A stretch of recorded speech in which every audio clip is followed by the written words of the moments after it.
I'm an attorney here in town with the Potter Minton Law Firm.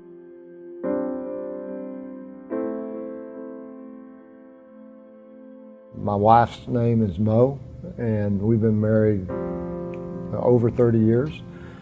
And we have had 3 children, one of which is deceased, and that's our oldest son, Patrick.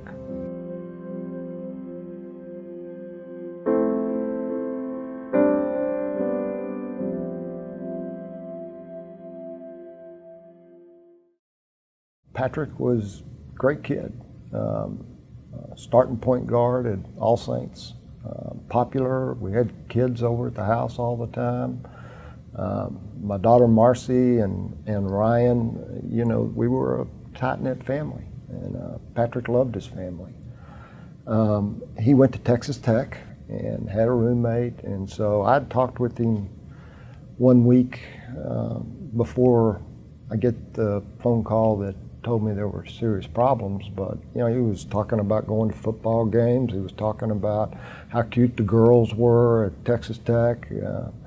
Just, you know, I'm starting my classes. You know, there was an excitement in his voice. And then Patrick called me on the phone and he said, "Dad, how long have you been in the mafia, and why'd you put that chip in my head?" Well, I laughed. I thought he was joking, but it became apparent that he wasn't joking. I got in the car and I drove straight to Lubbock. And when I got into Lubbock and saw his apartment, it's like a tsunami had hit it. Food wrappers everywhere. Patrick was almost laying in the middle of the floor. He thought that I had a camera in his TV and was watching everything that he did. That's when the first manifestations of his symptoms occurred.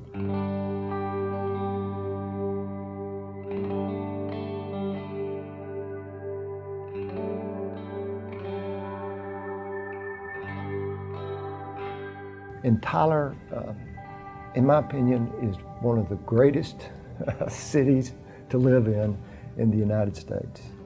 We have such a compassionate, caring city, and yet we just don't understand mental illness. We don't understand what they're dealing with. We don't understand what those families are dealing with. But I guarantee you, you look left and you look right, you're going to find somebody who's dealing with mental illness, or a family that's dealing with it.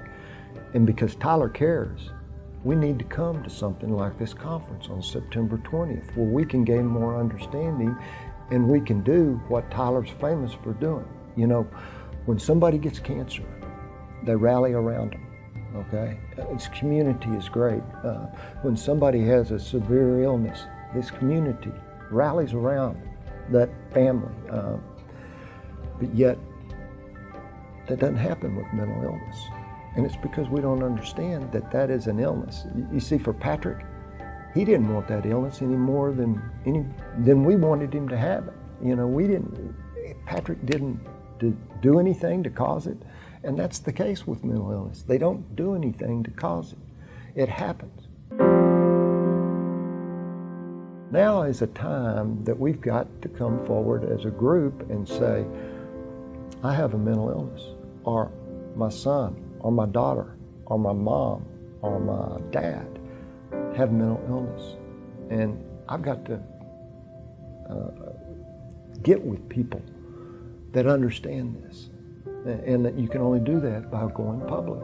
And there's, you know, that's what this conference is designed to do. This conference is designed to say, it's okay. We're going to provide you hope. We're going to show you compassion. We want you to understand we care for you.